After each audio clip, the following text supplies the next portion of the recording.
Alright, so starting from top to bottom, up top, I got my bicocket hat.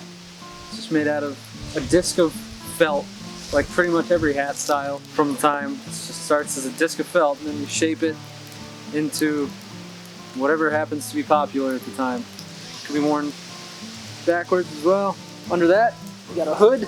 So this helped keep me warm last night.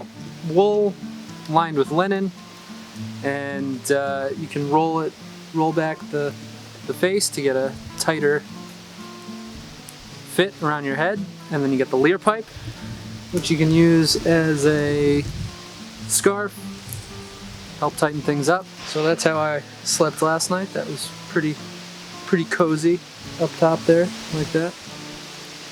Next, we've got my winter hunting coat, and again, it's wool lined with linen. It's gray. The dagging on the bottom helps represent leaves. It's camouflage from the 15th century, essentially. And if you were hunting in the summer and late spring, early fall, you would have something similar in green. Next, my belt. This is probably a little fancy for most commoners, but the belt is very important to give the stylish look with the thin waist, and it holds up various items such as my bollock dagger. It would hold a purse, it would hold a money bag, might hold your axe. So under my coat, this is just a linen doublet, and these ties are points. They're all quick release for ease of getting dressed and undressed. This would have probably been pointed to the hose. I don't have mine pointed to the hose, but that seems to have been the style from the time, to point your doublet to your hose to keep everything straight and well fitted. Definitely part of the fashion. Everything was custom made. You couldn't, there were no sizes, medium, small, large.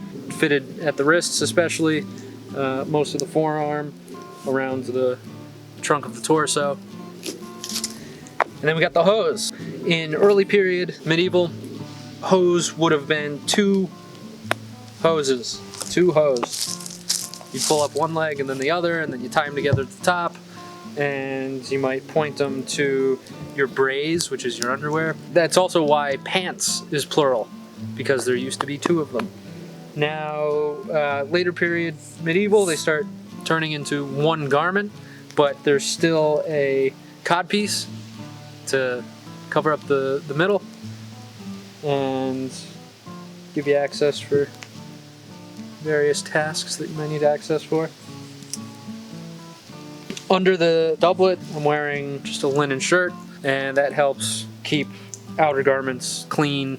Clothing was not often washed, most likely, so people would go to efforts to try and keep it clean, keep it in decent shape.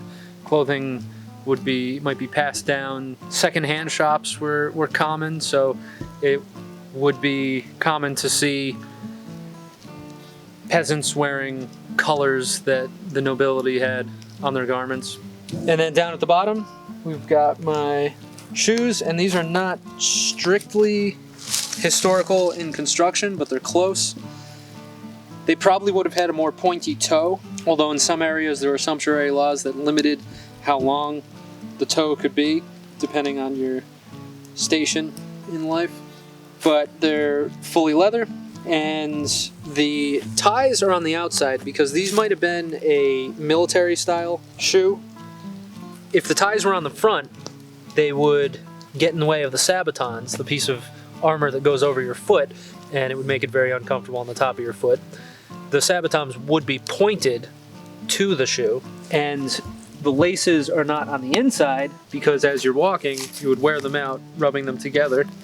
So it's a little awkward to tie your shoes up on the outside, but it's the best option available. So that pretty much does it for my garb today.